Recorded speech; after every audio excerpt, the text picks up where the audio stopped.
Senior minister at First Christian Church here in Fulton, Missouri, coming to you live for our midweek devotion.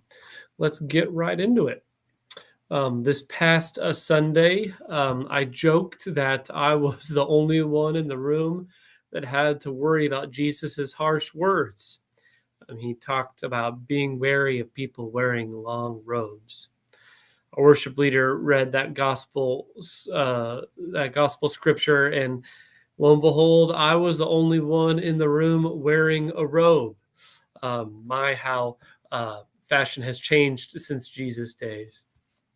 I'm being a bit tongue-in-cheek about needing to worry, because Jesus is, in that scripture, is denouncing a class of people in power who love to be in power, who love to show off their wealth, who want others to pay deference or honor to them, who like to be treated as VIPs and get the best seats in the house, the theater, the stadium, who feign religiosity as a way of showing clout or how important they are, who pretend to be faithful while preying upon the least, last, lost, and little. That's what Jesus is saying when he says, beware of those who wear long robes. Jesus is telling people of faith, read you and me, to be wary of people who seem to be in love with themselves, who have allowed the wider culture to deform their faith from being other-focused to self-focused, who are more concerned with their bottom line than how the downtrodden in their community fare, who are okay not being seen as hypocrites, but just as being seen as people in power. Jesus is telling people of faith that we need to be wary of them. And now it's easy to cast stones at other people. It's easy to say, how dare they act like that? And we all have a class of people who are they. There's a Rolodex in our minds of people who fit the bill for Jesus' description. And we might swap out more modern clothing for the robe, media, social or real, for the marketplace, and other modern ideas for the archaic ones. Though when Jesus talks about they cheat widows out of their money, that seems to be too surprisingly modern. But the gist is the same. There are people out there we need to be wary of. And this is true. I would be naive if I didn't admit the veracity of Jesus' claim. It's just as true now as it was then. Jesus' eye always and will forever be for those we in the culture around us consider to be least, last, lost, and little. They are the apple of his and God's eye. That is who we are to care for, support, help, and love in tangible ways. Jesus did it ultimately on the cross for us. He loved us tangibly and thoroughly.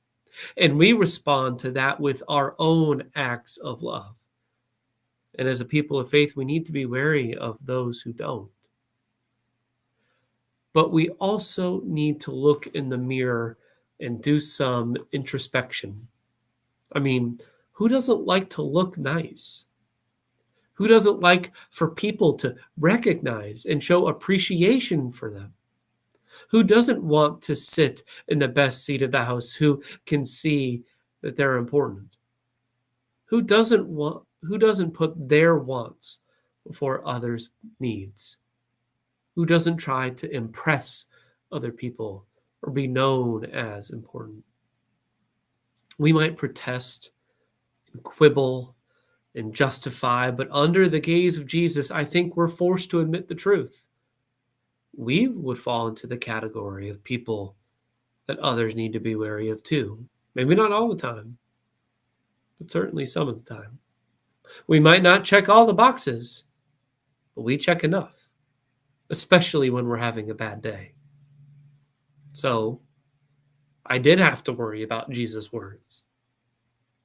But it's high time we admit the truth and confess. This is the life of faith right here. Responding to God's love in Jesus with our own acts for the least, last, lost, and little, but also repenting when we realize that we have strayed from the path. It's admitting the truth about ourselves, knowing that Jesus is working to remake us from the inside out. It's loving our neighbors as they are, because we have been loved as we are, amid our failures and all. I don't think Jesus would have us be wary of doing that. Thanks for joining me for this week's devotion. I hope you heard this good word that Jesus accepts us as we are, and so we in turn love others as they are. If you like what you heard, please like and share it with someone who you think needs to hear it, and you're also invited to join us for worship on Sunday mornings at 10:30. But if not,